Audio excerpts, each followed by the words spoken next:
Sit back and get ready to have the most fun you ever had with an electronic device. All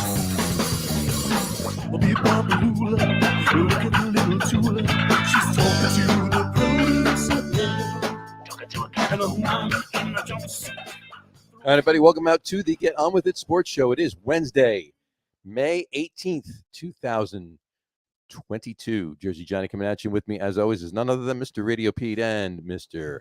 Harry Lug Nutz. Say hello, gentlemen. Howdy, hello, gentlemen. How's everybody doing on this? How are you tonight? You know, it's another day in paradise. Say again? Ground. Peter, you talking? No, I was just saying hello. No, you're saying hello. I think Harry's trying to talk, but he's... Are you not hearing me now? Breaking up. You were just breaking up a little bit. Right out of the gate. Hello. Oh, now you're there. Perfect. Technology, you gotta love it. Gotta love technology. Right out of the gate, even tonight. This has been the day for technology. I'll tell you that much right now. And speaking of technology, I do like technologically advanced music. So I'm going to put this flyer up right now. Harry, why don't you talk about it for a second? This is the opposite of technically what did you say? Advanced? There's nothing advanced or technical about this. Technologically advanced music? Yeah, there's nothing. It's the opposite of that. If you want, good old-fashioned rock and roll with hints of punk and funk, then you should come see Log. Yes, Log is playing May 27th at the Mercury Cafe. We are supporting our good friends Anonymonkey, who have an album release that night. It's a benefit show for Sox Place, which is an organization that is providing real-world solutions to end the cycle of homelessness. May 27th, Friday, Log hits at 8 o'clock. Doors open at 7. Get there early. Have a few drinks. Pass it along to your friends. Tell Megan in HR. Tell Barbara in accounting. Bring a couple people if you're here in the Denver area. It's going to be a great show.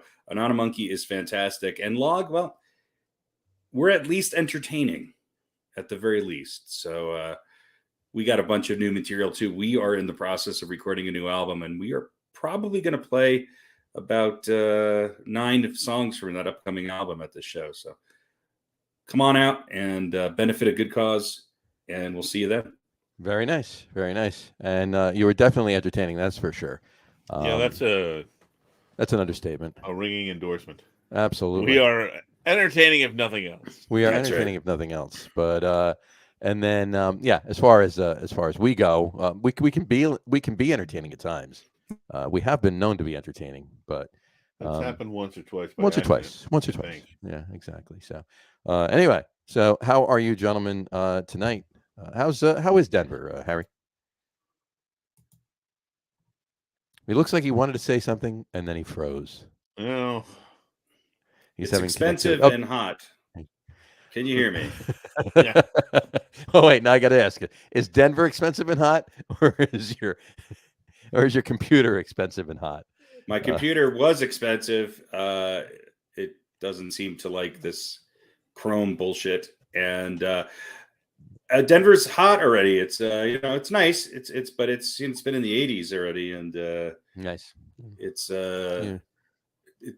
getting more and more challenging to live here. The secret has been long over. All of Chicago has moved here, so Denver, Chicago West, basically. Yeah, so don't come. It's hard. It's a horrible place. Everybody stay away.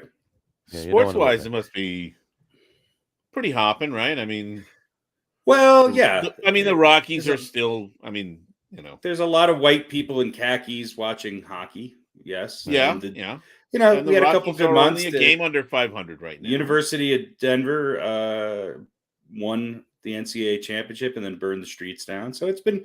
It's been literally a hot mess here in Denver. Fair enough. So. Yeah, I mean the Rockies. I mean it is mid-May, and the Rockies are still playing baseball. So that's always Rockies are still playing baseball. They're right where they should be in last place, but they're about around 500. Right. And that's not bad for the NL West. No, listen. You know what? I mean, a game behind 500 and in last place. That's actually not. They've got some good young players ahead of Arizona. They're not in last place.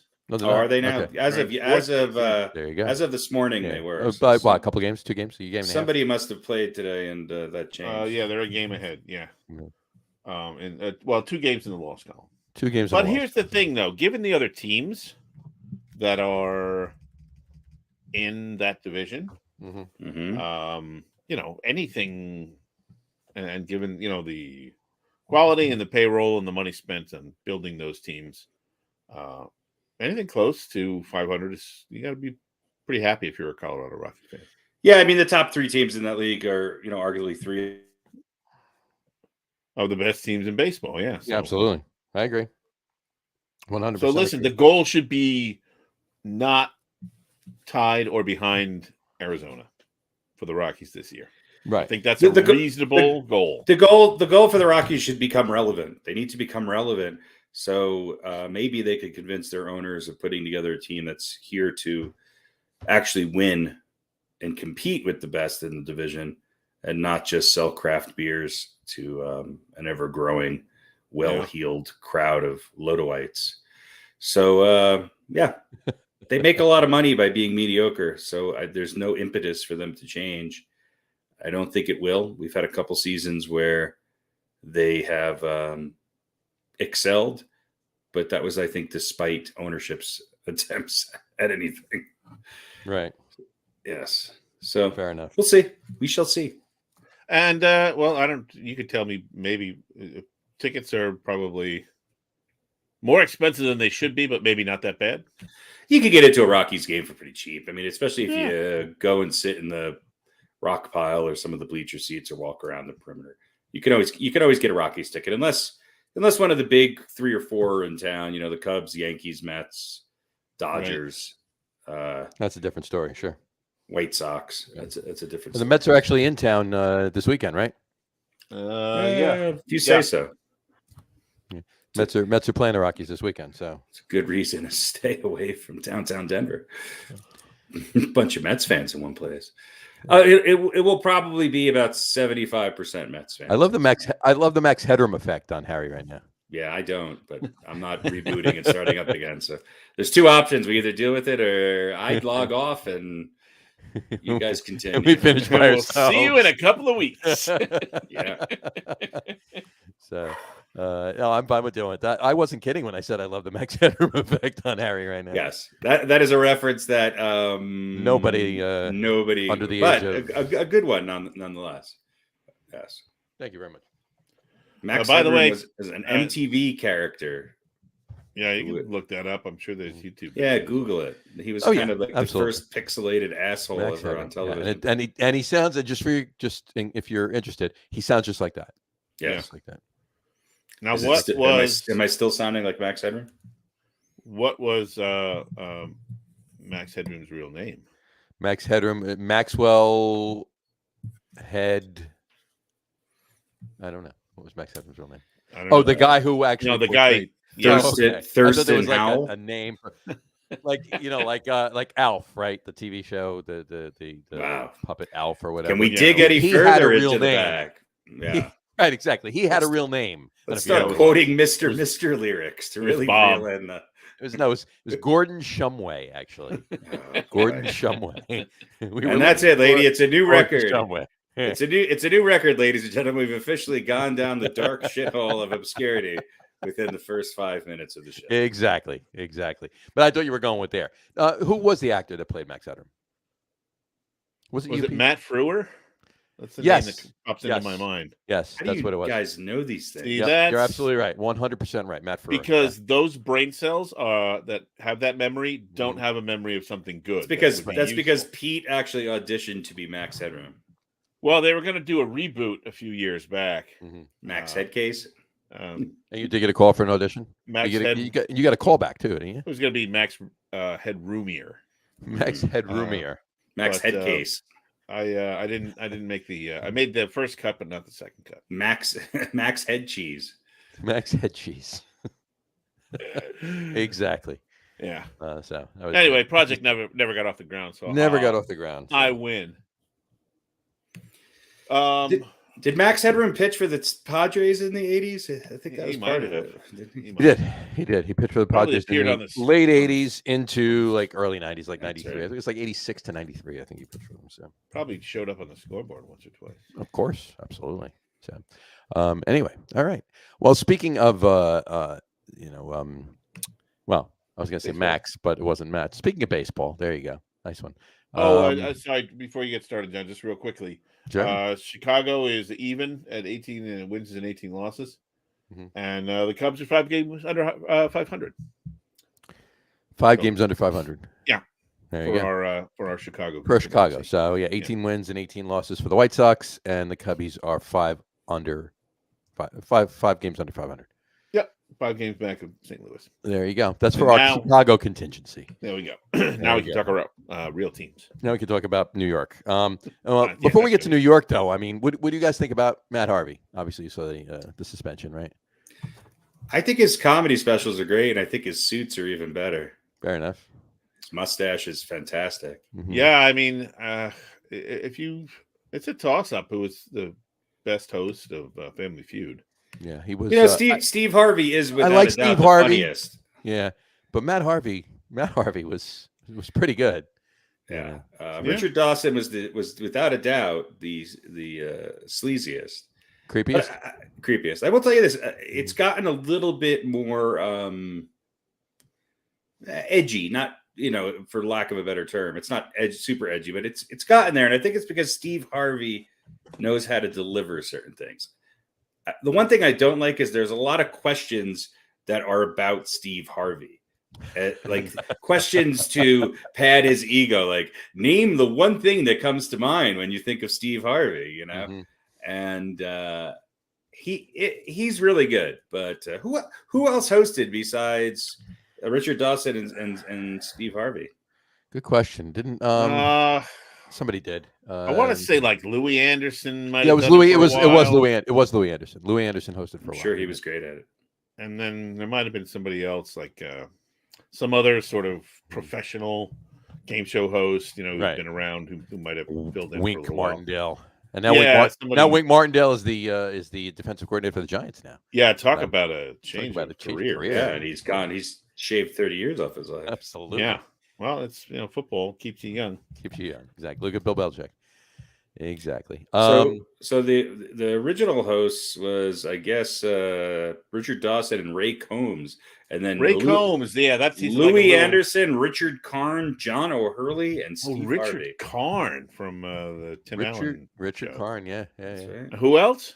Richard John O'Hurley, and since 2010, it's been Steve Harvey.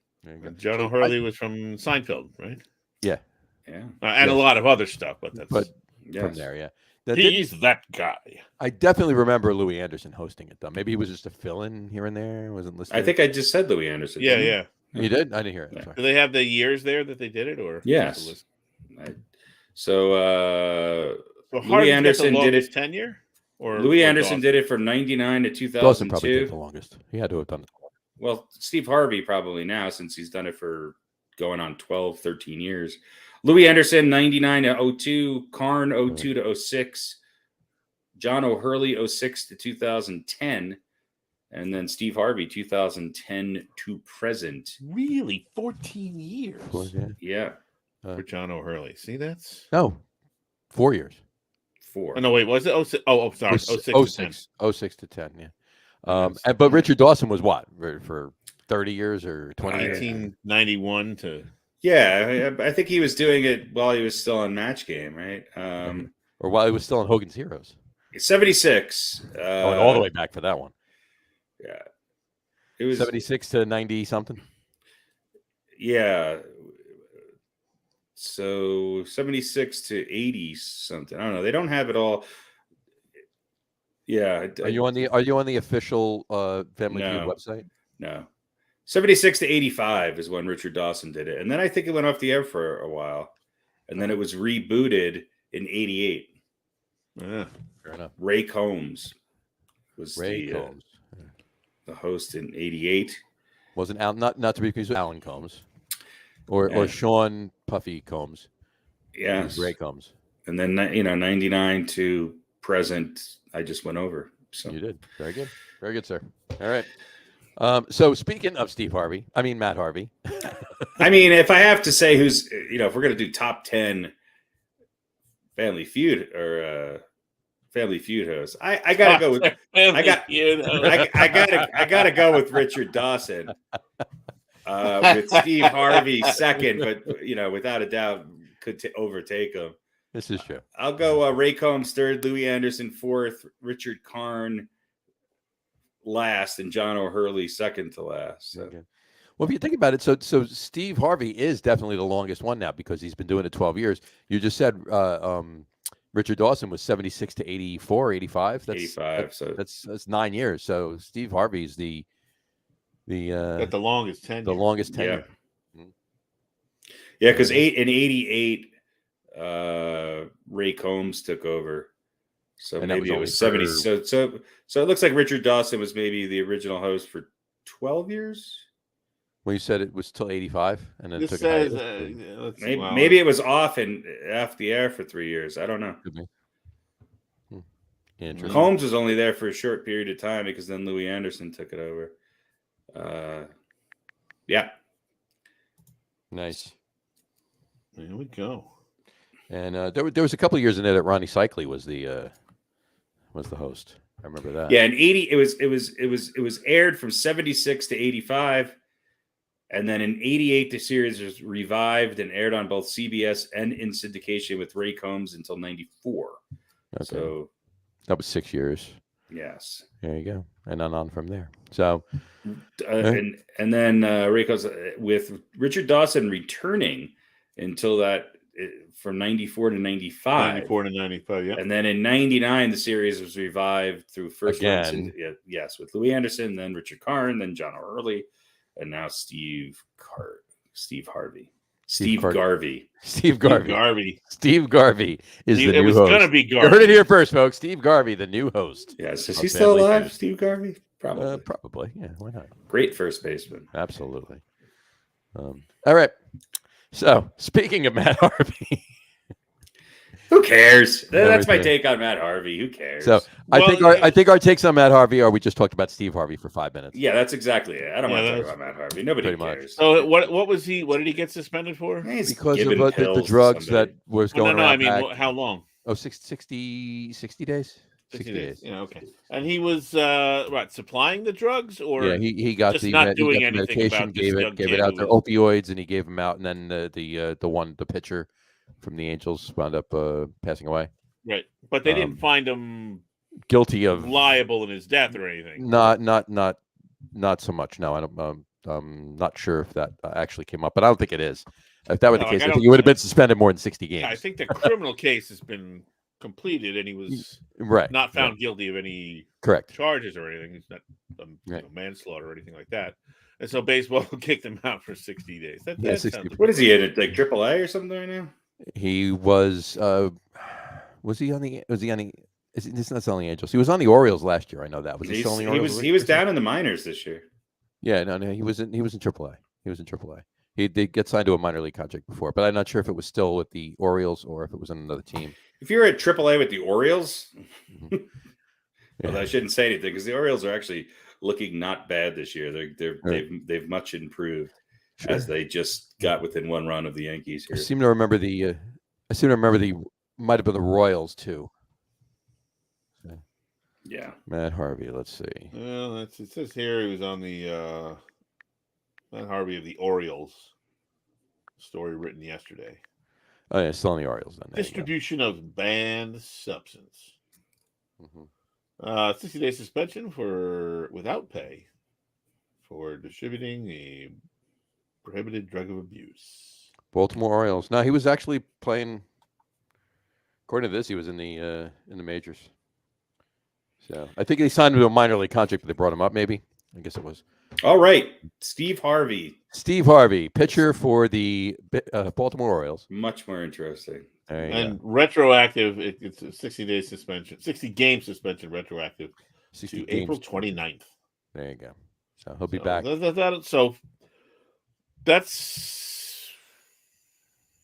that when he would make 60 starts or just the next 60 it's got to be 60 games. Kick 60 games. Right, because otherwise... 60 days because there's off days, so 60 games.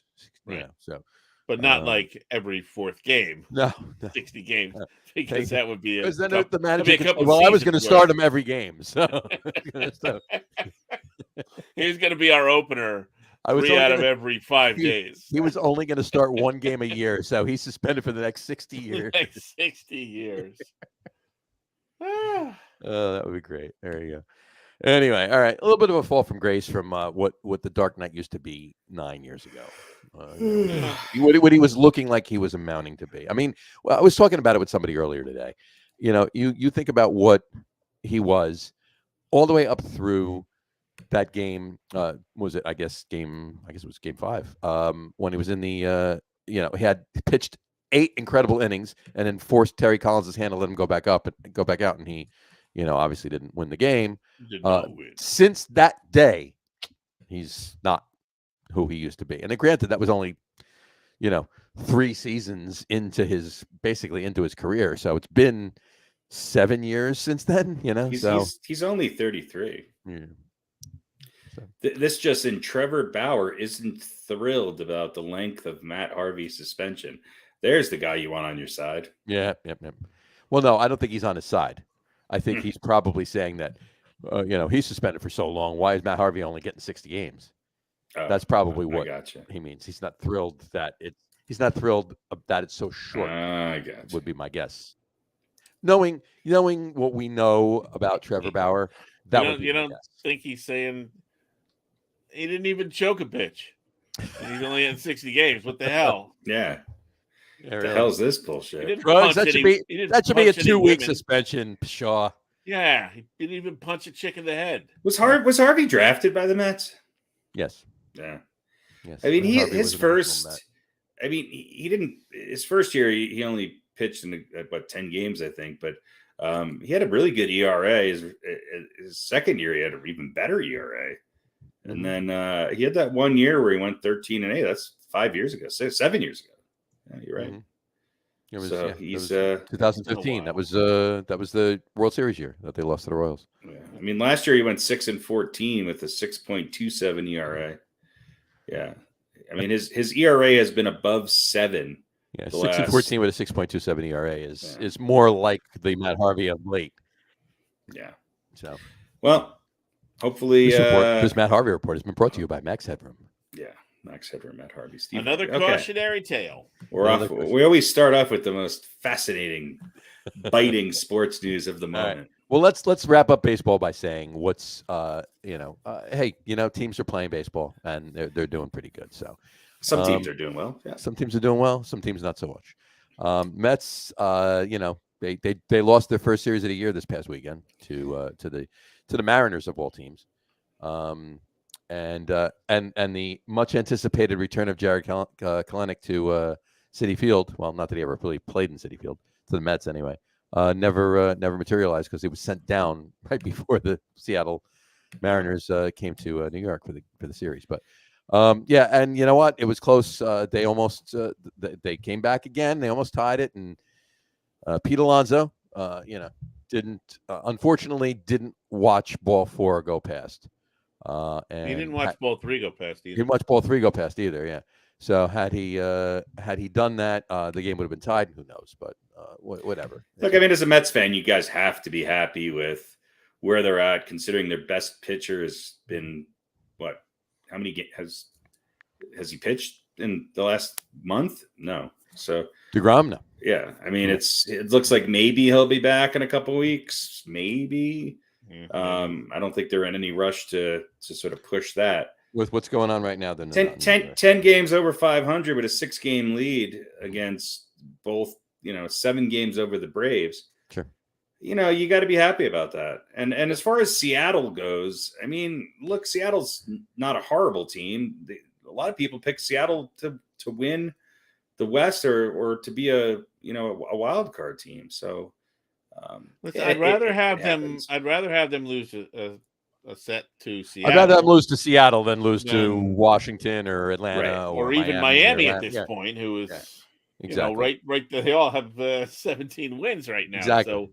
So they're all 7 games back in the win column. So, but yeah, I'd rather have them lose to Seattle and that kind of be a wake up call. That's it. And I'll say this about Pete Alonso: and it will probably take a lot. But he needs to improve certain aspects of his game, because he just does there are some things that he should and could probably do better, and I think again it's going to take a bit more than a bit, perhaps. But Mets fans are going to kind of tire of the polar bear if he continues to. Not that he's a bad player or anything, but bases were loaded. All he needed was a walk or a single, and he's work out a walk. Work out a walk and tie the game. Tie he was swinging for the fences, and he's like he's like most hitters in the game today. I mean, you can say this, and he has to learn how to sometimes be a contact hitter. Right, and they have been doing that though. If you've watched any Met games, they have been doing that. They have. But they've been swinging for the fences a lot less than. I mean, he's leading the team in strikeouts. He's struck out 38 times. He's got 13 walks. He's got 29 RBIs. So But I think he might have. It was obvious how he wanted to end that game, and it was and he might have been a little bit miffed.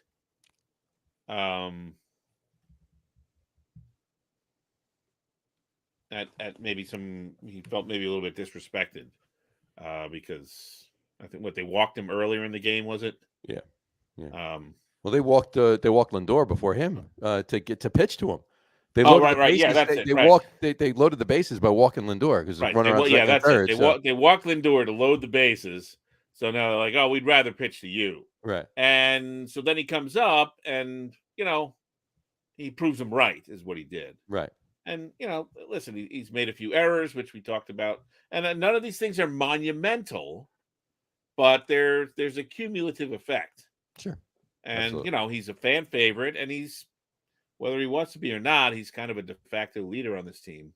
Sure. And he needs to just, tighten it up a little bit there. Just get one run in that situation and tie the game. Don't swing at two pitches obviously out of the strike zone. It's easier said than done, though, because you could take almost any lineup in baseball, and the best slugger on that team, I mean, Giancarlo Stanton is the same thing, only worse. These guys are going to connect. They're going to drive in a lot of runs. They're going to hit a lot of home runs, but they're also sometimes the easier guys to get out in those clutch situations because they're big swingers. And at the end of the game, everybody gets tight, and you're going to get them on a lot of check swing strikeouts or ball or strike three looking. It's just a reality. I mean, it's a frustration throughout baseball that I see. It is. But I'm just saying there are some little things that absolutely kind of tightened up. And if they don't get tightened up, that's when you kind of, when you can sort of lose favor with the fans. Although, like I said, it will take a lot for Met fans to turn on Pete Alonso, I think. And I mean, as long as he's driving in runs and being Pete Alonso, then, he'll be okay. What it is, yeah. Well, the little things win the games. And we go, well, listen, it's, what was that, game number 34 or 33 of the season. Well, that win or that loss counts just as much as game 162. Mm-hmm. I will trade you a Pete Alonso frustration for a Aroldis Chapman frustration. Oh no. Okay. See? Two different frustrations, my friend. That's right. Two very different frustrations. Oh, and yours is much worse. One is here. Yeah. And the other is about 100 miles that way. Look, I think the Yankees need to move Clay Holmes into the permanent closer. Do you think they could and you know what? I think that's gonna be coming. I hope so. Can you? I guess you can't ever really platoon a closer. Wasn't there a team a couple years ago that maybe it was more than a couple years ago had two closers basically? Well, yeah, and I remember that. My whole thing is somebody like Holmes. But they used one as a setup guy and one as a closer. He could pitch the eighth. No, I mean that. But there were two guys that would. There were two guys that were closers, but they used them. I thought Milwaukee. Had a couple guys that closed games, because it wasn't one main guy. It wasn't every other day or anything like that. It was partially dependent on situation. It also wasn't like it also wasn't like a Mariano Rivera or a No, name it wasn't like that. like, It was two good pitchers, two good relief pitchers that could close out games. Not big names, and so they weren't like right. But it wasn't always this guy unless he can't go, and then we go to here. They didn't exactly alternate them, but it was an unusual situation. Or I'm imagining the whole damn thing, which is entirely possible. Since we started this Mets talk, it's been the bottom of the 5th inning right now, and it was 3-2 Mets. In this entire time we've been talking about the Mets, it's now 5-2 Mets. So 6-2. It is now 6-2 Mets. So there you go. So they're having themselves a good bottom of the 5th right now. So good. And there you have it. Oh, it's a long season. It's such a long season. It's a long season. On the other side of New York City, up in the Bronx, we have the Bronx Bombers. We have the Yankees, who are playing pretty good baseball. And I was listening to Tierney and Tiki and Tierney, or Tierney and Tiki. How do they spell it? Tiki. Brennan Tierney and Tiki Barber this morning, and they were saying that this is probably one of the best. That's not what they said. They basically were saying that this could be one of the statistically best seasons for the Yankees in their history, if it continues down the road. Well, that it's, masters of if, the if obvious, they don't come back down to earth, if they continue, Tiki doesn't know how to stop stay where they're at, goal line, but he knows how to through the season like this. He knows how to divide statistically one of wins the and best losses. Yankee seasons ever. So that's what they were saying. Masters of the obvious. Yeah. I think we got Pete's reaction to that. Harry, what do you think? Masters of the obvious. I mean, I agree with you, Harry. Definitely, 100%. Can you not hear me? So, ladies and gentlemen, just so you're aware, we do have some technical difficulties, but we're powering through it. So anyway, I can hear Harry just fine. You do? Yeah. He just said yeah. I can hear myself fine. And he said I can hear myself fine. He can hear himself fine. He can hear himself fine. I think. Did you just hear what he just said there? The Yankees are. I think that the Yankees are playing good ball. Playing good ball. But they played the Orioles 105 times. They played the Orioles 105 times. Harry, thank you for translating for Harry. I think everybody else is hearing it. I think it's on your end. All right. Maybe. Do you have your anti-Harry? He's back. He's back. Man? There we go. He's back. Go ahead. All right. What was it? What were you saying? I know it wasn't an Orioles statement. Go ahead. What were you saying? Well, I mean, Tiki and Torchy or whatever the hell their names are, masters of the obvious. Tiki Barber. Yeah. What a. He finally figured something out. Right. Look, the Yankees are playing well. The thing that I'm excited about is their pitching. So, that's if you're a Yankees fan, you're watching Nestor Cortez go into the 8th inning all the time. You got to be excited about it. You got to be excited about Nestor Cortez going into the 8th inning all the time. Like, I can't do this. So if you can't hear me, then I don't know. Absolutely. I can hear you fine. It's on your end, John. Maybe because you're hosting. No, John can't hear anything. No, I can hear. I hear you fine. Oh, yeah. I can hear Harry fine. He's not breaking up for me. I was wondering what the Max Headroom reference was because I didn't. Yeah. So there's something going on between you guys. That's very strange because he's breaking up for me, but you're not. I don't know why that is. Yeah. All right. Well, I'll translate, but no, I don't need to translate. I'll do it in Spanish. No. There you go. If he's coming through fine, I'm absolutely fine with that. I can hear what he said later. Do we need to test do you need to check the audio and make sure? But I don't understand why I hear you fine, but he's completely breaking up. His video's freezing and his audio is Max Headroom-esque. Oh, really? I'm not getting any movement on my end. It's completely. He froze momentarily a couple times, but everything else has been. Well, now it looks like you're freezing. Yeah. So, all right. Anyway, continue, Harry. Continue on your Yankees. That's it. I'll tell you this actually. Let me say this, and you could take this from there. All right.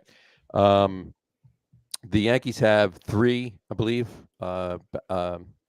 hitters, 3 players with 10 plus home runs right now. So was it Giancarlo Stanton, Aaron Judge, obviously, and was it Torres has 10? I don't know. So Probably Rizzo, that's not Torres. one of the first times in, well, at least a long time, if not in history, that there's in 35 games into the season, 3 different Yankees have 10 home runs or more each. I do know that. I did hear that stat today. So anyway, continue. Yeah, I mean that's fantastic. Judge missed one by a couple inches the other day. Home runs don't win you championships. Pitching does. So I'm more excited about the fact that they have 3 guys and with an ERA under 4. So we shall see where things go. It's a long season. It's a long season. Where do we? I guess the question is not able to be answered yet, but the Yankees made a nice offer to Judge. He didn't take it. He wanted more. And they can't afford it. And we've talked about, how sometimes they're not the old George Steinbrenner who, gives out that much money.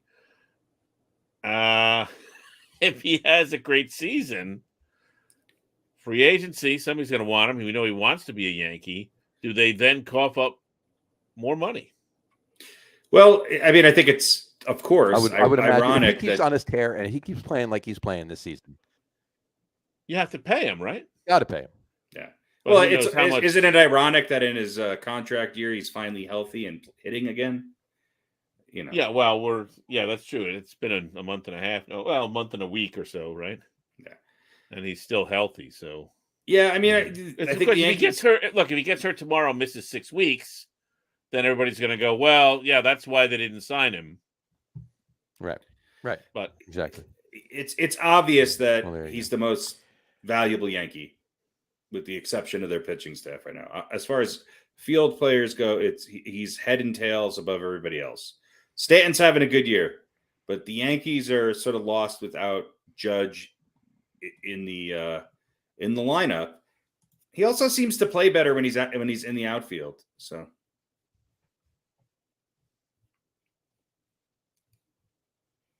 all right. So time will tell. Whether or not it was, they made the right move. Well, I think they made him the offer that they thought he was, couldn't say no to, right. And he said no. He's an athlete. He's a professional athlete. So he's going to go wherever somebody offers him the most money. He has no loyalty to the Yankees. He doesn't give a shit. Yeah. He's going to go. He's going to go wherever they offer him the most money. And this is his last contract too. So, yeah. But I think it was a combination of years, or maybe it was years more than money. Yeah, they want long-term contracts with guaranteed money for a guy who's 6'8" and has been injury prone. Right. It's a big risk for the Yankees. They've done it before. Stanton's contract is a perfect example of that. And look, Stanton has not been fantastic, but he's also probably having his best year as a Yankee so far. So, but those contracts are not. You're not paying for the guy's last couple of years in the 7-year contract. You're paying for his prime and or the tail end of his prime. The first 3 or 4 years when you're thinking, well, we're going to hopefully at least be in, if not win a championship or 2. And then he's going to get old and broken down, and we're going to be paying him a lot of money, but it's on the back end. And so, you pay all that money for what he's going to do the next few years, not the whole 6 or 7 years. If Aaron Judge was 25, I'd give him a 10-year contract and pay him whatever the hell he wants. What is he now? He's 30. He's 30. Yeah, so he wants like a 7-year deal or something. He wants, I don't know. Listen, Uncle Steve might give it to him if the Yankees won't. Oh, in a minute he'll give it to him. Well, I mean, wouldn't that be? And if Judge does that, then great. I wish him well. It shouldn't be a surprise. I mean, there are certain players who, and I think Brady is probably a good example of this, who once they're established with a team, they have done things with their contract to be able to bring in other guys. As far as Brady was always right giving up money they to get win it a little bit later or whatever, right? But far more prevalent is they always go where the money is. It's something that anyone should get because the minute from overly the time excited about. From the time they're 13 years old, they have agents in their ear telling them exactly that. I don't blame Aaron Judge. I don't think he's any different than anything else. But to say that Aaron Judge is a lifelong Yankee and he'll do whatever it takes to remain one, well, that's just bullshit. It just is. Sorry. Prove me wrong, Aaron Judge. Prove me wrong. Take a contract with a few less years or a few less dollars to win a few championships. But he won't. I'm reading John's notes here. That's so strange. That's it. He's not your friend anymore. He's muted you, Pat. He can't hear a word you're saying. It was really good stuff. I mean, if you guys want to continue, go for it. I could try to relog on and see what happens, or maybe John should relog on. I don't know how Pete hears me and you don't, John. So. I wish I could hear this. It's Pulitzer prize-winning stuff that's going on here. Yeah, well, you're missing it. It's just the same. Well, listen, we agree that players always go where the money is, and time will tell whether the Yankees made a good decision by not signing him or not. Gotcha. So, and of course, he's having a great season and staying healthy, right? Because they didn't sign him. So, but you know what? If he comes to the Mets next year, that's when he's going to immediately break down. Oh yeah, he'll play the equivalent of 2 months a year for the length of his contract. Now, we all know about the history of ex-Mets coming to the Yankees and winning championships. Yes, and throwing perfect games and throwing no-hitters. Give me an example of a Yankee that went to the Mets and Yankee who went to the Mets and then did. I mean, Robbie Cano, not directly, but is Curtis there Granderson? Even one? Curtis Granderson. Granderson did all right. He didn't win with the Mets or the Yankees. So I mean, he's a great player. I hated to see Granderson. Yogi didn't do too bad. Did Yogi win a championship with the Mets? No. Modern day, though, Granderson's a good example. There hasn't been that many trades between the Yankees and the Mets. No. I mean, free agent signings, that's different. Because wasn't Strawberry and Gooden, weren't they free agent signings with the Yankees? Yeah, they weren't traded. Gary Gooden Sheffield and Strawberry were not traded by the Mets. No. They were signed as free agents.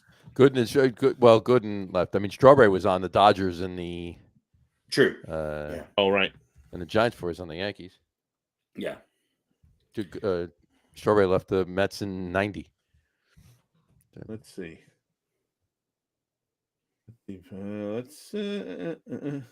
It doesn't matter. Hey, look, I'm happy. The fact that we can't think of some. Yeah, right. The fact that we can't think of somebody who left the Yankees and I don't mean to sound down on Aaron Judge. It's just I don't think this is all on the Yankees. I think he wants to go into free agency and he's going to use other teams to raise the Yankees offer. And if the Yankees can't match it, he's going to go somewhere else. And I don't really think it matters where he goes.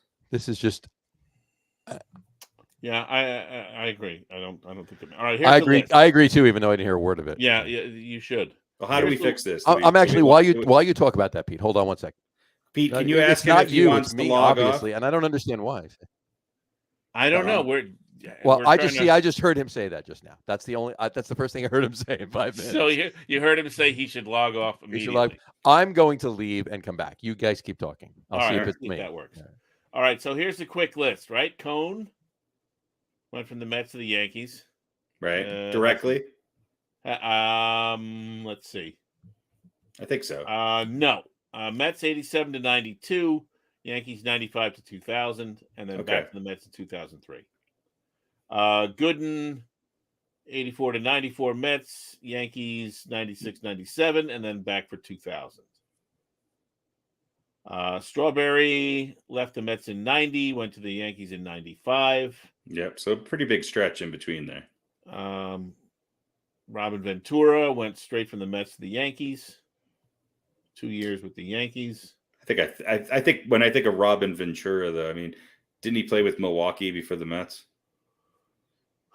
Or somebody. He was a long time. A Chicago guy, maybe. Chicago. I can't remember who it was. Yeah, it doesn't. But yeah, I mean, he was only with the Mets for a few years. Let's see, Yankees. El Duque. Was El Duque a Met? El Duque left the Yankees in 04 and the Mets for 06, 07.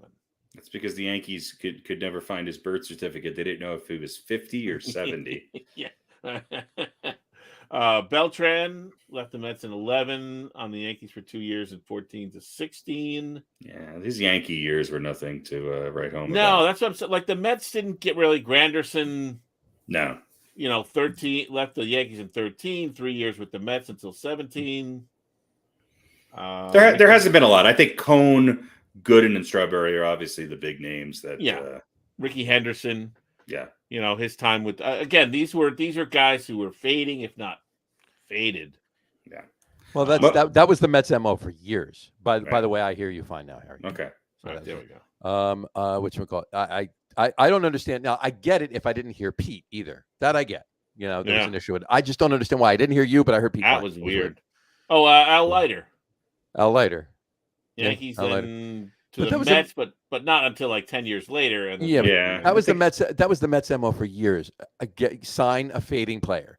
Well, so, here's for no the other question. reason, it was a name, right? It was a name. They got him for cheap because he's fading and he's a draw. He can get a few other people in the seats. Right, but not everyone who went from the Mets to the Yankees had great years, but they all seem to have great moments. Like, they got onto better teams.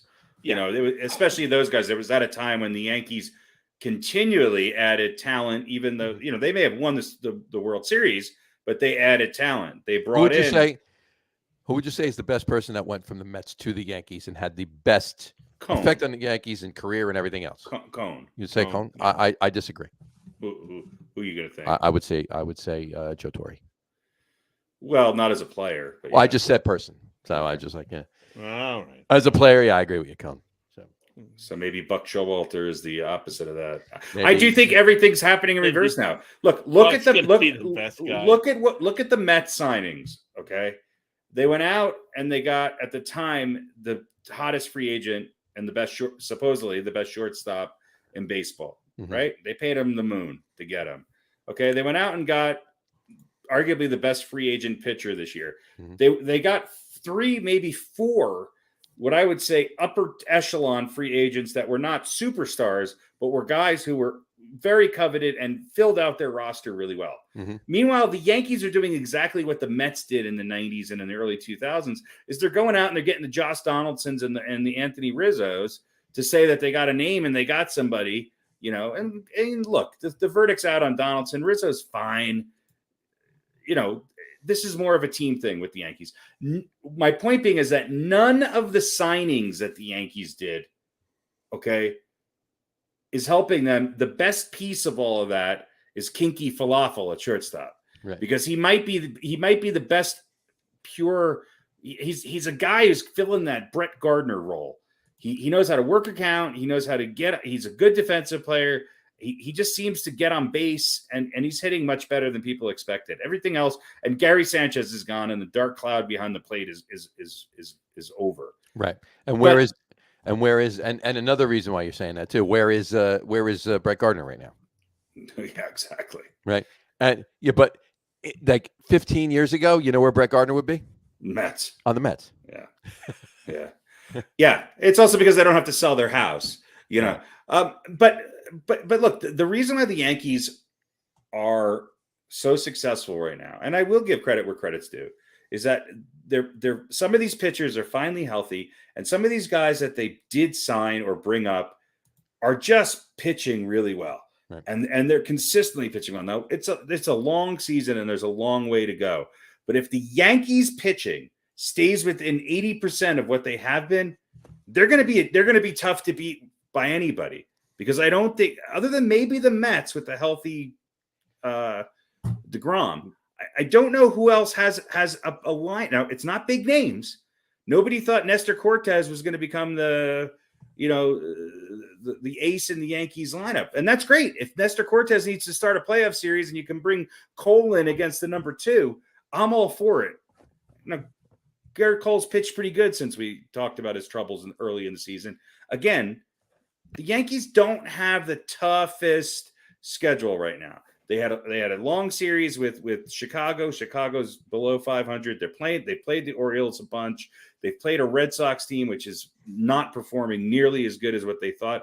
They beat Toronto. Granted, they won that series. So they're playing really good ball, and a win is a win.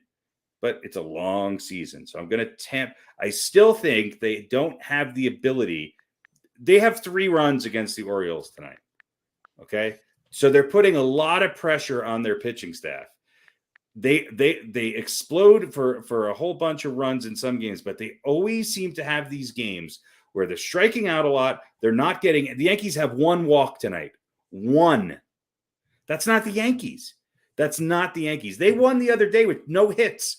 They walked and sort of errored their way into a win. That's what they need to do. That's actually gets me more excited than seeing guys with a bunch of home runs. That's what gets me more excited. The fact that Gleyber Torres is hitting 250, that gets me excited. Because he's actually the fact that Josh Donaldson is now up to 254, that gets me excited. I want to see their team batting average get higher. I want to see their strikeouts come down. And I want to see them be able to fabricate runs in tight games. We all know that in the bottom of the 6th, when they're up 12-2, that Giancarlo Stanton's going to hit a 900-foot home run. I'm not saying that all their stats are padded, but the only guy who's hitting really clutch bombs this year is Judge. There's a lot of things going right for them right now. There's a lot of things going right. There's a lot of things going right. Things will continue, and some of them will not. But what in that sense, what's encouraging about the Yankees is that they have a little bit of leeway because they do. Yeah. Okay. Is Cortez going to be as good as he's been the whole season? Most likely not. But I don't know. We don't know. Well, no, we don't. But usually, listen, it is the Yankees. They do tend to have, I've said this before, they do tend to have somebody every year or almost every year who kind of comes out of nowhere or they haven't though in a while. They haven't, but they haven't. And this is why I'm saying we're getting back to the old Yankees. Yeah, exactly.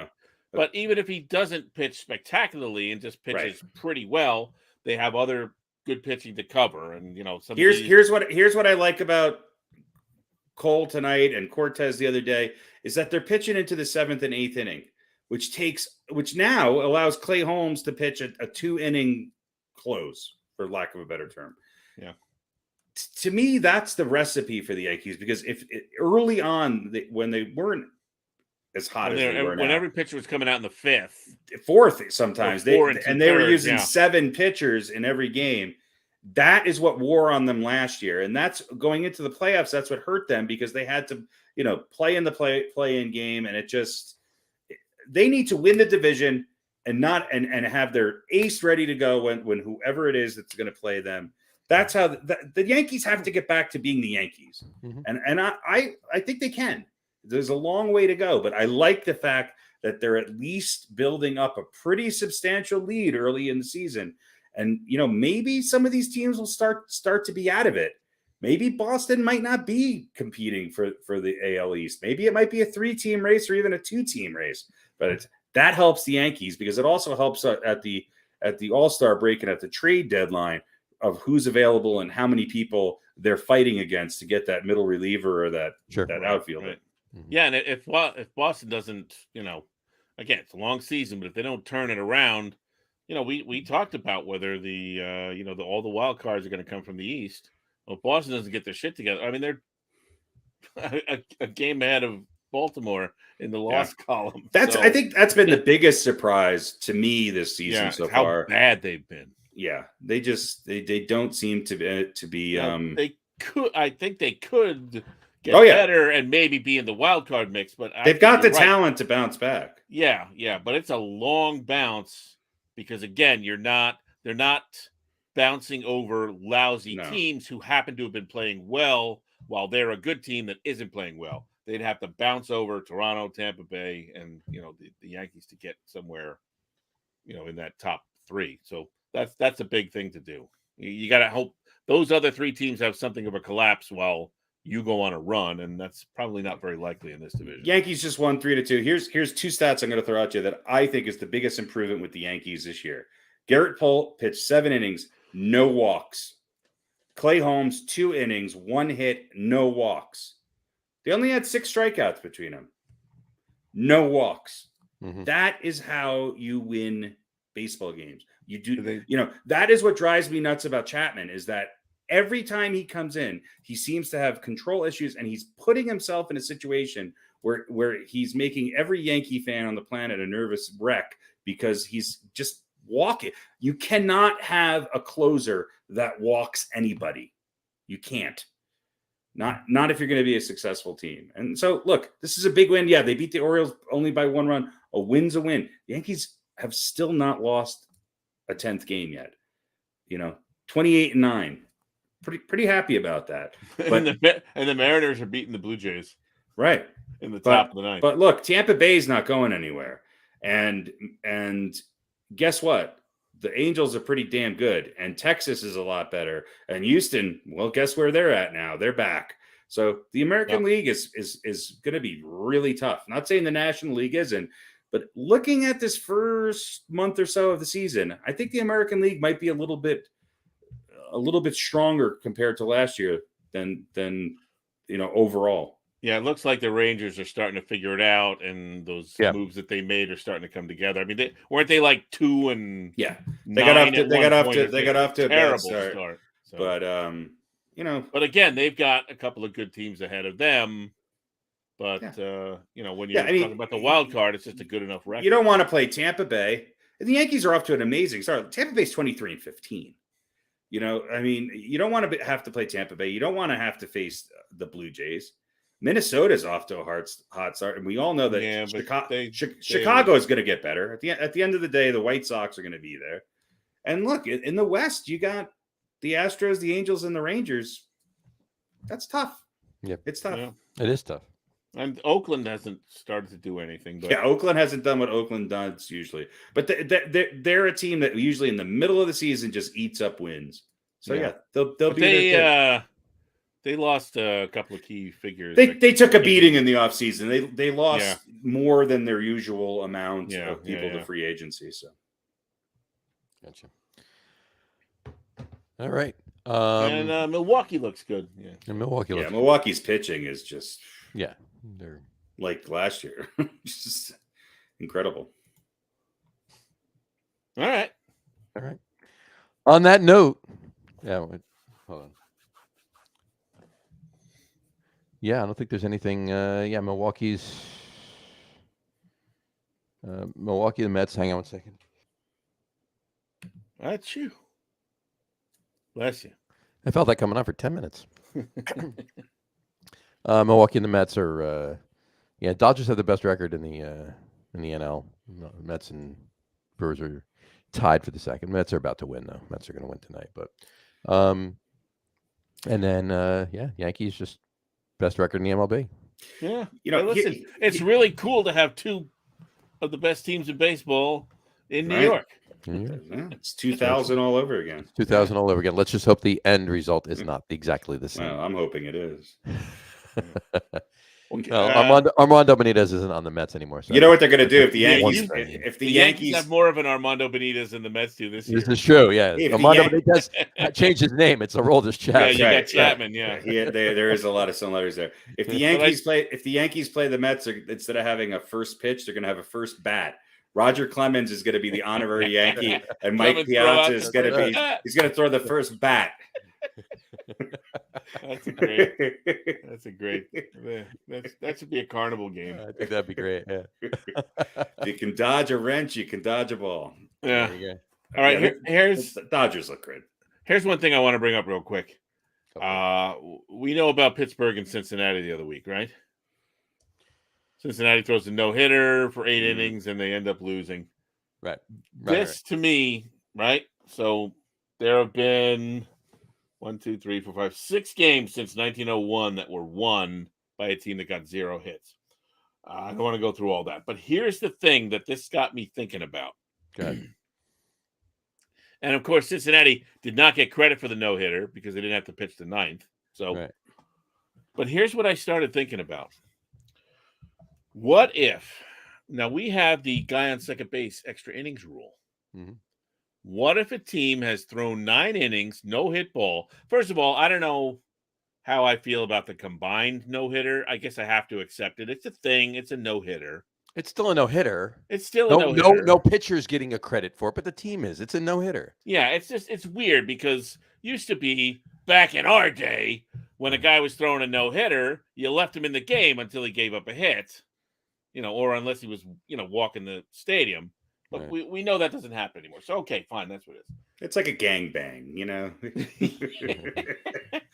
But here's the thing. So let's say you've got your pitchers, they're throwing no hitter, combined or whatever. 10th inning, guy goes on second. Sacrifice a bunt and a sac fly, and you lose the game. Yeah, it could be a no hitter. Yeah. I mean, you Still could a no-hitter because we always knew you could lose a game with a no hitter because you could lose the game 14-0 and pitch a no hitter because you could just walk it, Right, but now with that rule, right. I mean, it's So let me ask you this. Hold on, game. let me ask you this.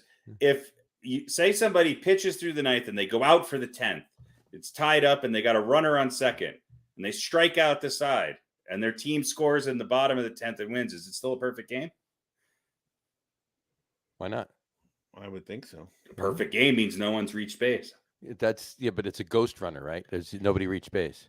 I don't know if it's ever happened. It's a Oh, ghost. well, that was the next point that I was going to bring up. I think it should be I even. think I think theoretically- it should be even above and beyond a no hitter. It probably should. But Yeah. that was the next point I was going to make. No hitter plus. What happens if it's a no hitter? What happens if it's a perfect game? Right. And then the guy goes out.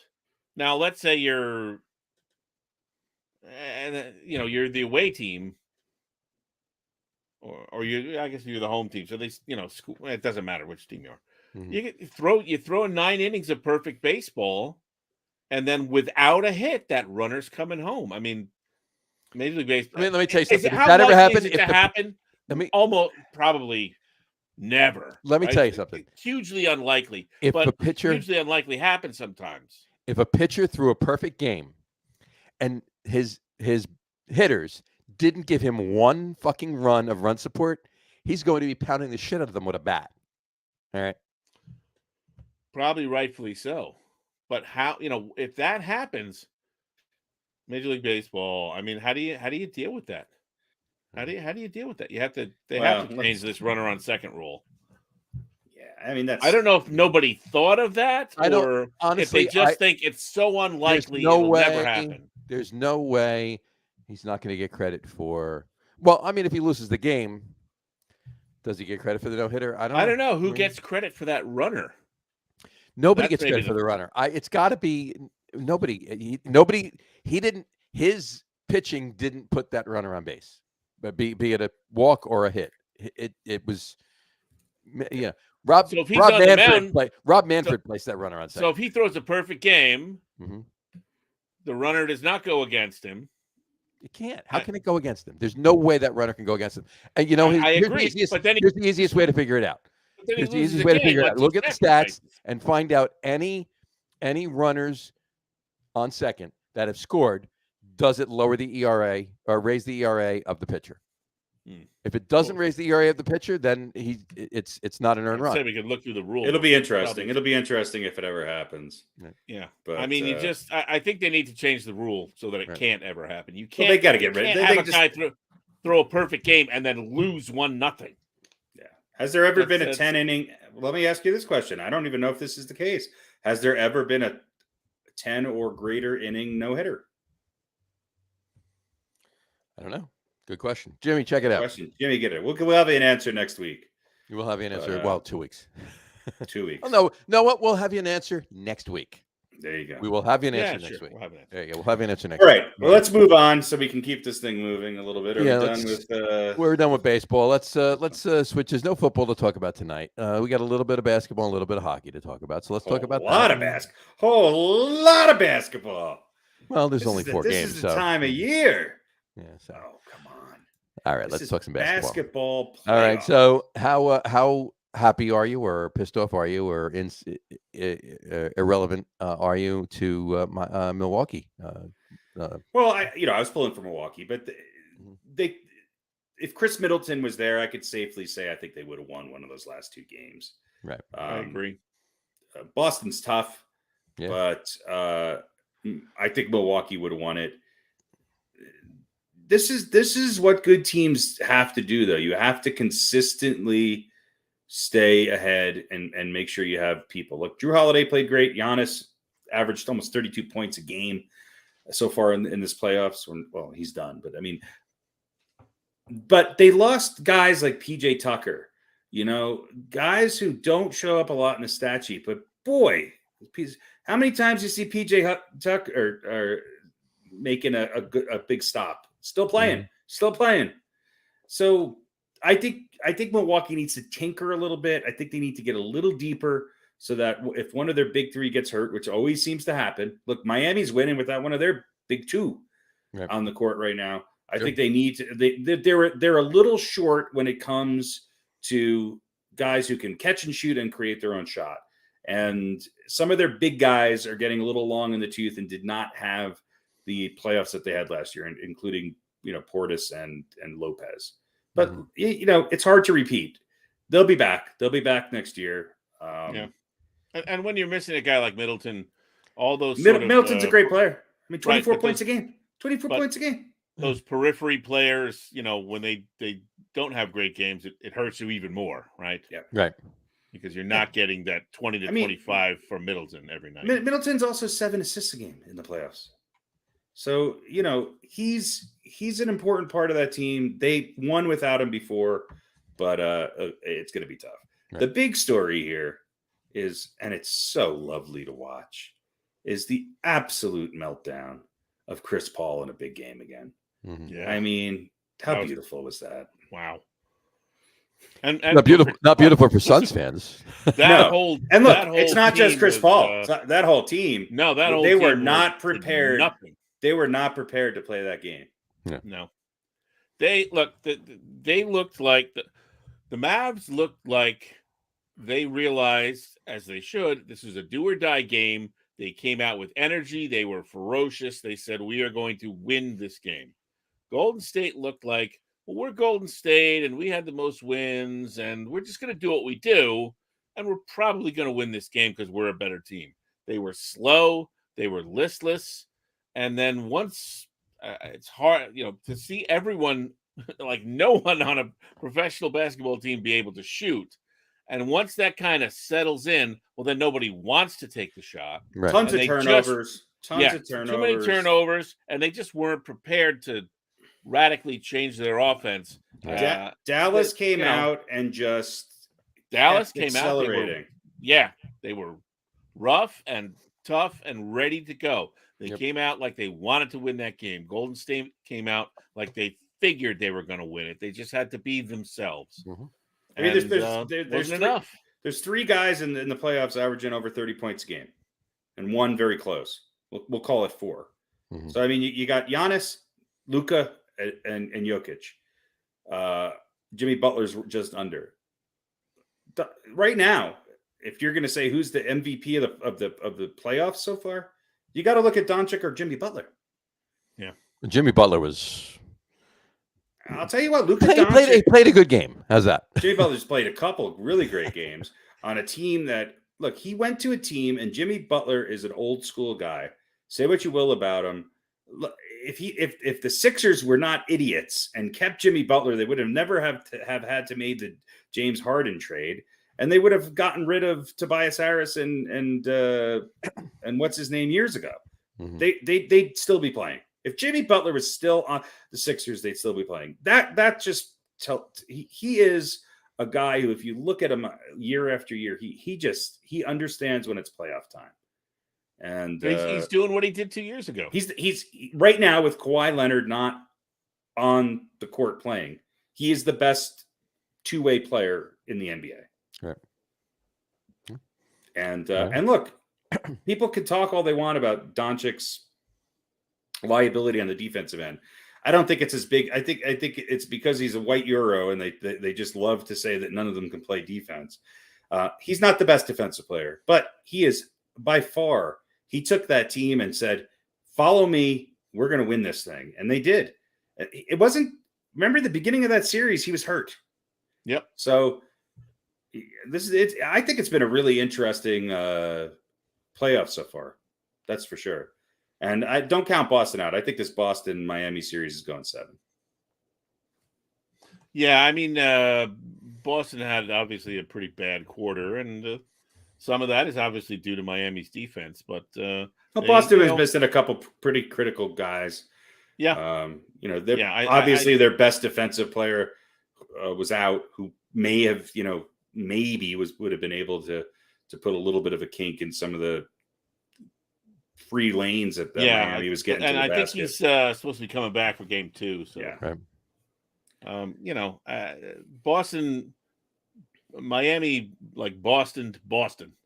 Who do you guys think? If you guys had to pick Miami or the Miami-Boston series, who you pick? It's gonna be tough. I agree with you. I think it's going 7. I still think Miami's gonna win, but I got Miami in 7 too. Who did I pick to come out? Do we have our picks? I got the picks right here. I had them all ready to go. Here we go. Ah, beautiful. Here we go. Now, Jimmy first is of all, on it. Jimmy, I think I had the Bucks, so I'm out.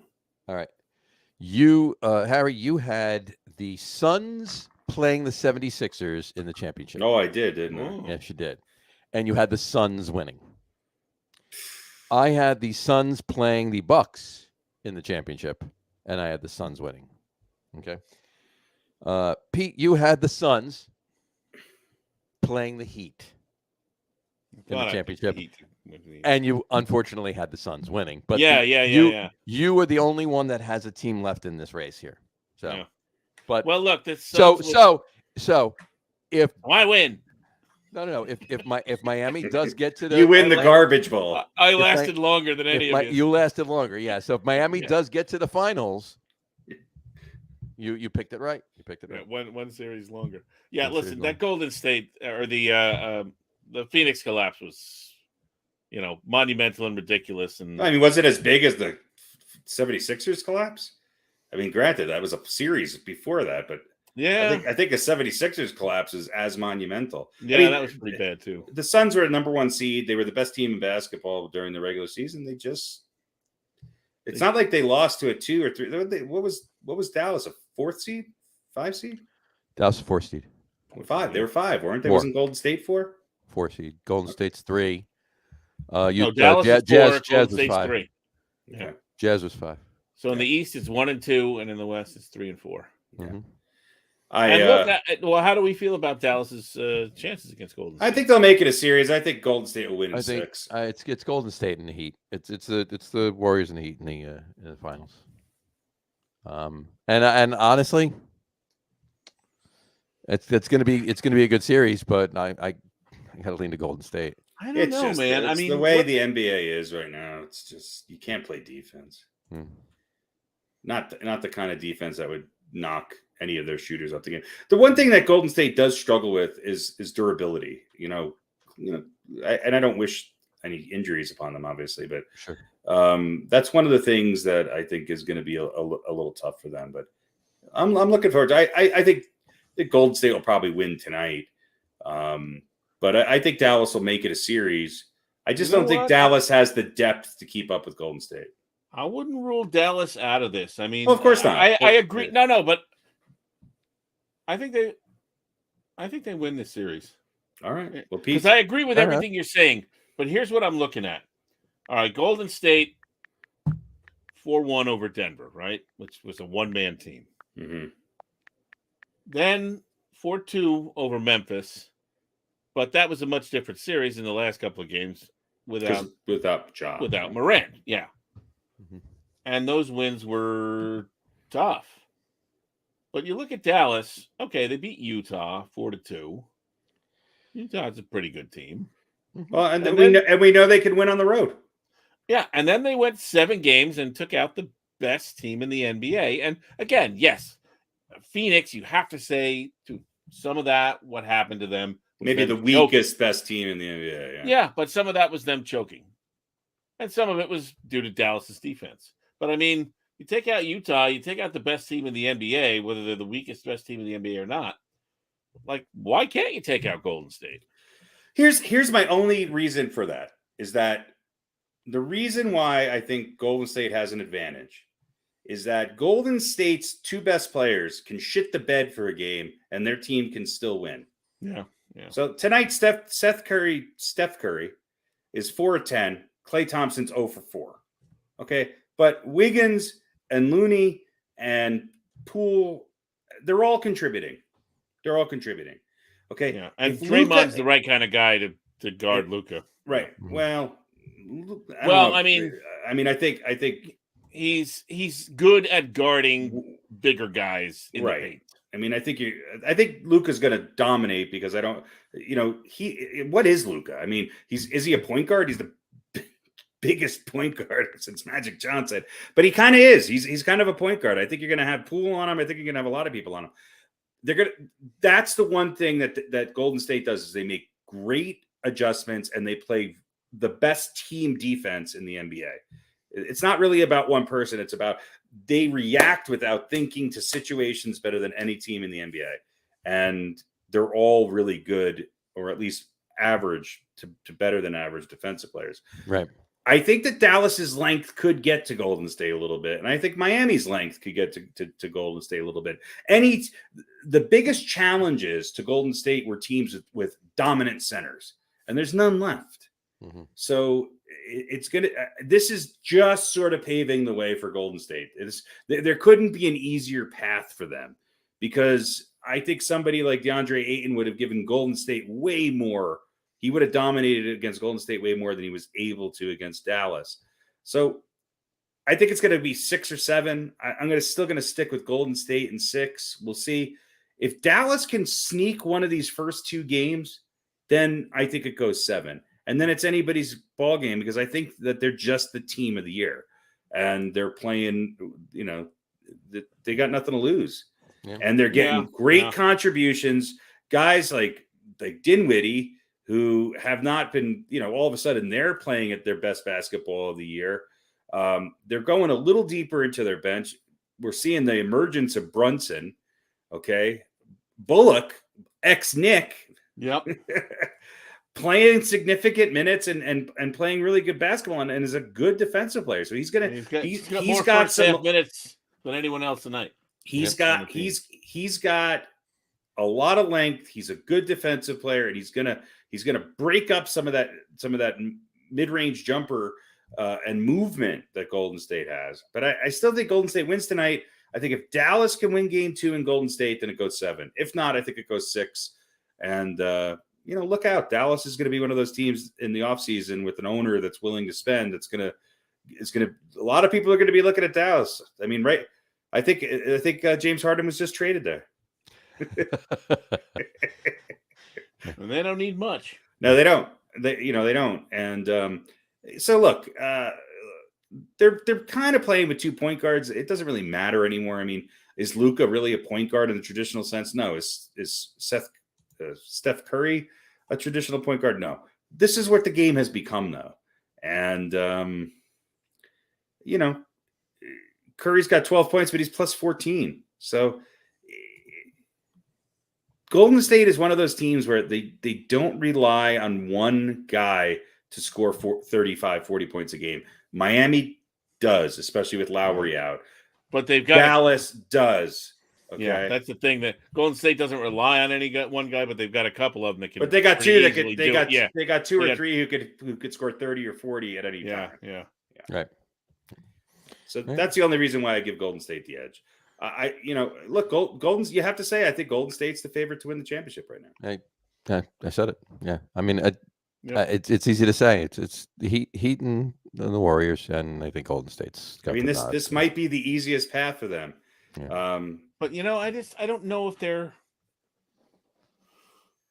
We'll see. They're talented enough. I don't know if they're tough enough.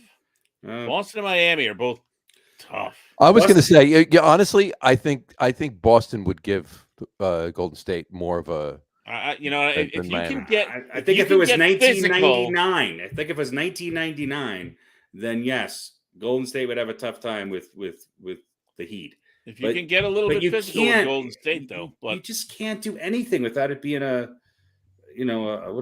flagrant 2. It's just, things that wouldn't have even been a foul 10, 12 years, 15 years ago are now suspensions. It's just It's tailor-made for Klay Thompson, Seth Curry, and Poole. This is what they want.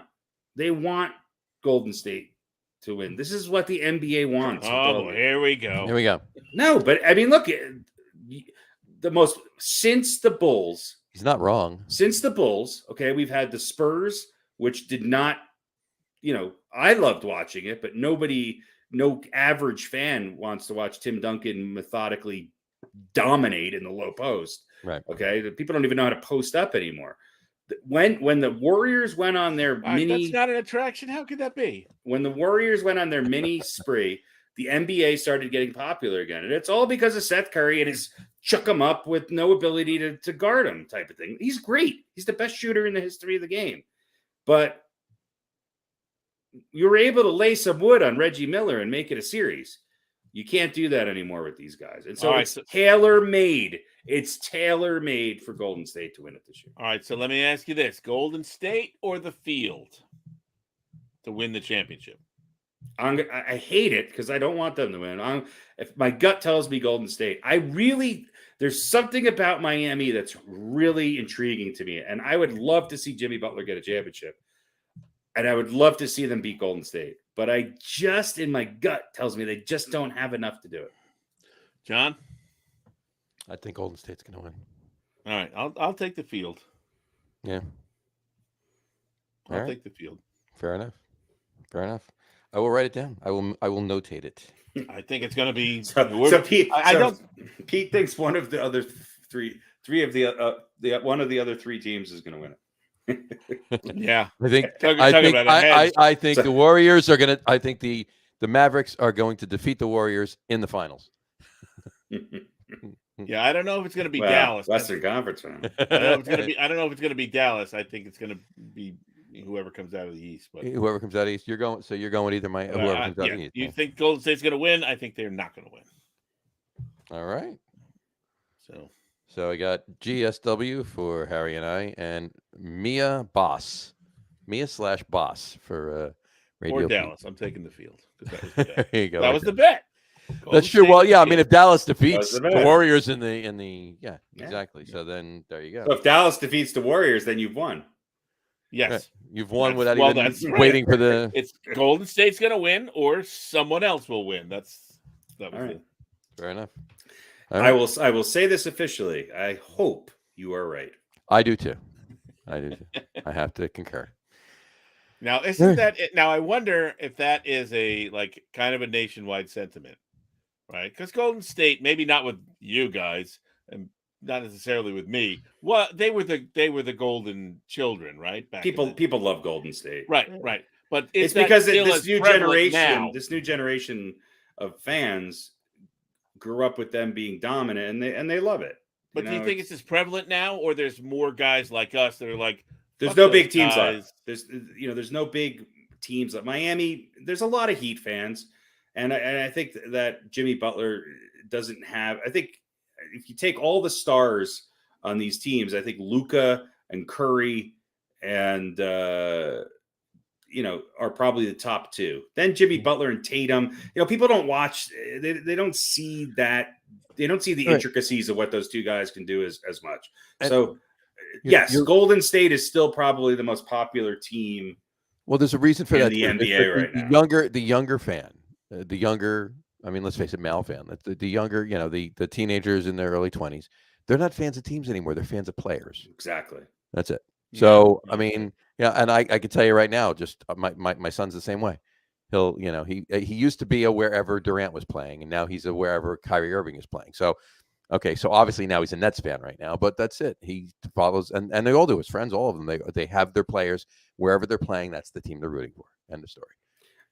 As a quick aside, I watched a documentary on Magic and Bird. I think it's been out a while. You guys probably have already seen it, but I never saw it, and I watched it, and God, the game was so much better. So much more entertaining. It was. So much better to watch. It was. I mean, Bam Adebayo is a great player, but he's not Kareem Abdul-Jabbar.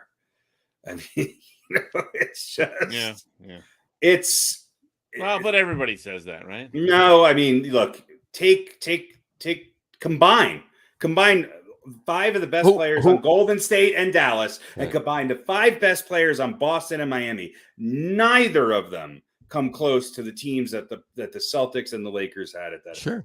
Not even, absolutely right. Who is Kareem? Not even close. Who is like? Yeah, Bam Adebayo was obviously not Kareem Abdul-Jabbar, but who is Kareem Abdul-Jabbar? No, they because nobody, plays. Nobody really. I'll tell you the one guy who at times reminds me of Kareem in his movements and in his passing, and that's Jokic. People laugh at me when I say that because Kareem wasn't the biggest jumper either. He was way more sort of elegant in what he did, and it was a much better. He invented the most undefensible shot in the history of the game. Jokic has similar moves, though. He has that ability to really get up above you and sort of hit those little, dunkers. It's not quite a skyhook. And Kareem was underrated as a passer. That's why he did so well on those later in his career on those Lakers team. Hell of a passer. I mean, yeah. And just watching Bird and Magic pass the ball alone. They play team ball. That's one of the things I do like about Miami. And I think I texted you guys this the other day when they won to move on to this round. Jimmy Butler on national television after the game said, Coach Pat puts us in a position to win. Now, I get it. Maybe he's saying Coach Pat because Pat Riley's, they still call him coach. But does that not tell you everything you need to know? Pretty much. Well, listen, Riley's the architect of that team. Yes. And listen, I think and Jimmy Butler is the last remaining Pat Riley kind of player in the NBA. Exactly. But I've sung the kind of the praises of Spoelstra before. I think Spoelstra's a good coach. I think he's an excellent coach. He's a great coach.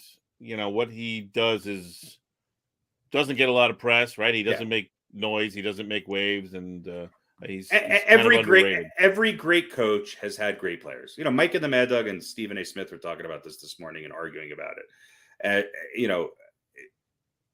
Sure, he had LeBron, and sure, he's won championships with Wade. Did Spoelstra win with? No, he won only with the ones with LeBron and the big 3, right? Yeah, I think he didn't win. Riley was coaching with when Shaq was there, right? Yes, Riley was coaching. So look, Spoelstra. But it's not like that was. I think he's the longest slouches, though. Other than Popovich, isn't Spoelstra the longest serving tenured coach in the NBA? Right, got to be now. Yeah, absolutely. I mean, Miami's with Shaq was like 2006. I think they won.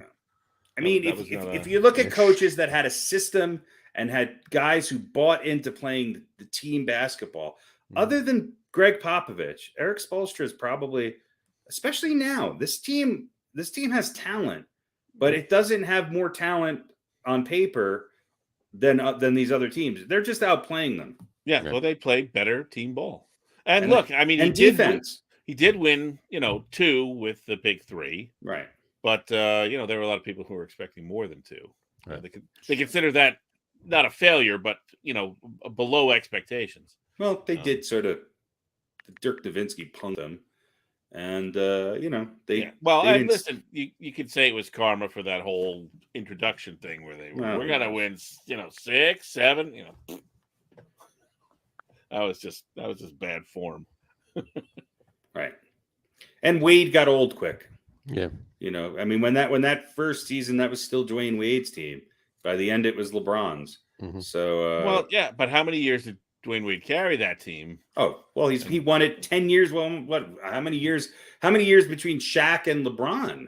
I mean, the big 3 and the early years when he won it with Shaq. I mean, that was 7-8 years, wasn't it? 8 years, yeah. 8 years. 8 years, yeah. I mean, that's a long time for a 2-guard.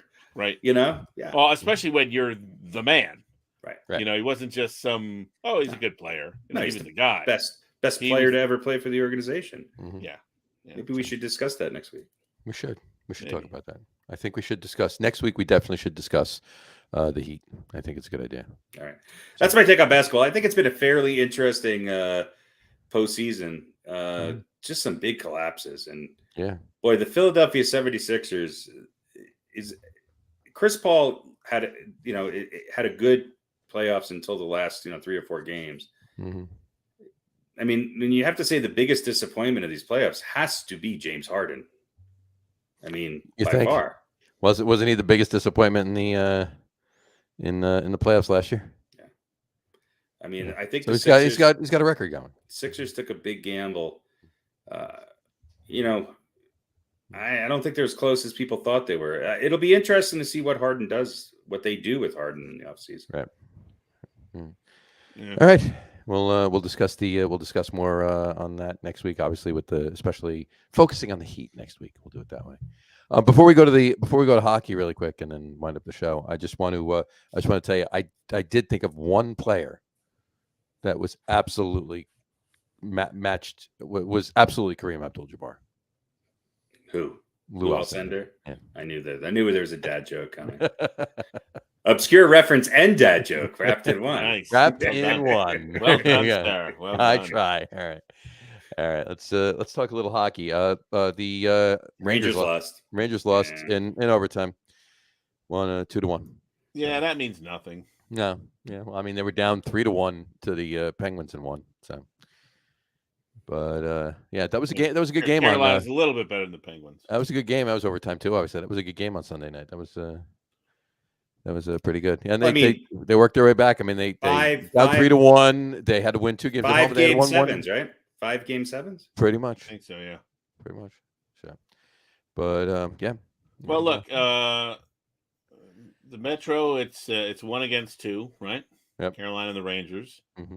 And we got 1-3, Florida against Tampa Bay in the Atlantic. Right. So you got the Battle of Florida. We got 1-3 in the Central. Colorado and St. Louis. Mm-hmm. And we got 1 and 2 in the West. Yeah. Yep. Or in the Pacific. Yeah. Pacific, 1 and 2. Mm-hmm. So the cream has risen. Mm-hmm. And, 2 1-2s and 2 1-3s. Should see some good series here. Here's my take on hockey, because I'll be honest, I don't watch it much during the regular season. I have watched a ton of it the last couple weeks, Mm-hmm. a ton of it, because it's been really interesting. I never watched during the regular season. Tell me if I'm wrong. I might be, but it seems as if teams are only able to score now when they're on a power play. It seems like it's trending that way, but it seems like a higher percentage of goals scored occur on a power play. And I will just say one more thing, and then I'll let you answer. I don't know if you watched that last Toronto Tampa Bay game, but when a guy takes your stick and lifts it into his face, how is that a penalty? Because that changed the game. Yep. That put Tampa Bay on a 2-man advantage on a 5-3 power play. That ended Toronto's season. Mm-hmm. I thought it was a bullshit call. Mm-hmm. Thoughts? I did not watch the game, but I know exactly the play you're talking about. I saw it like 30 times. Yeah. Yeah, that was bullshit. That was absolute horseshit. Don't think that should have happened by any means. But, and it's the playoffs too. How are you, how are you calling these? Let them play. Yeah, let us play. How many high sticks? How many high sticks? The thing I'll say about hockey is usually it really is pretty obvious when there's a penalty. Right. Yeah. I mean, we not necessarily may not see it in live action, but they show the replay and you're like, oh yeah, that was hooking. Or you see a guy go down and you go, oh, I think he's faking it. And then you see the replay and you go, nope, tripped the shit out of that guy. Mm-hmm. But I wonder if they really need to start looking at some of these things, because when there is a call like that, it's really egregious. Right. I think the refs, most of the time, they're right, but when they get it wrong, it can do it. And the power play is such a big thing; it can really, really especially affect a two-man advantage. I mean, you give somebody like Tampa Bay a 2-man advantage. I mean, they're gonna you just know they're gonna score. Right. I don't care who you are. Look, the NHL has to be ecstatic. How many game sevens and overtime games has there been? Here, I'll give credit where credit's due. I thought the Rangers were done. That was the most exciting series. I've actually found myself rooting for the Rangers the last 2 games. They looked beat up after. They looked beat up, but that was. I think that's the best comeback I've seen. Yeah, after that game in a playoff series in a long time. They looked exhausted after that game. Yeah, I mean, granted, Pittsburgh lost some key players, including their best player, but Look, the Rangers lost tonight in overtime. I think the Rangers are going to beat them. I think it's going to be a good game. I mean, the good series. The Shesterkin just had a couple horrible games, and normally, the defense kind of, I mean, not they always play good defense, but the defense kind of lacked a little bit because they have Shesterkin in goal, right? But the two of them did not work. It was not a good couple of games there, and they got down 3-1, and they rallied. That was an awesome game 5, game 6, and game 7. That was great. And Sunday night's game 7 was fantastic. You couldn't ask for better. And as an old fart, I'm so happy to be watching the Calgary Flames play the Edmonton Oilers this late into the season. There you go. Thank you. And I think the Rangers in Carolina, weren't they like tied in points? I mean, I know Carolina ended up with 6 more points, but like going into the last 4 games or something of the season, they had the same number of points, I think, right? Yeah, and who's going to win? Who's going to win? So it wasn't as far apart as the 116, 110. These teams were, Yeah, and Tampa Bay is no 3. Yeah. I mean, they have the best. I think they have the best hockey team from top to bottom since maybe the Oilers or maybe the Kings. Did Gretzky ever win back-to-back with LA? I don't think with he LA, did. No. Who's the last team to repeat this before Tampa Bay? Pittsburgh. Devils? Pittsburgh, I think. Yeah. I'll check. Right? It's been a long time. You do see it quite often in the NHL, but this Tampa Bay team, as much as I dislike them, is stacked. They are just they know how to win in the clutch. That's for sure. It's been a great hockey playoffs. Yeah. I think, and look, the Avalanche finally had a tough game, and I think you got to think they're going to be they've got to be the odds-on favorite to get to the finals, right? Yeah, got to be. Winners. I'm just looking right here for you. Pittsburgh, 16-17. Okay. Mm-hmm. I mean, this Tampa Bay, nobody's three-peated though since the Oilers, right? Let's see, repeats. Tampa Bay, obviously, last 2 years. Pittsburgh in 16 and 17.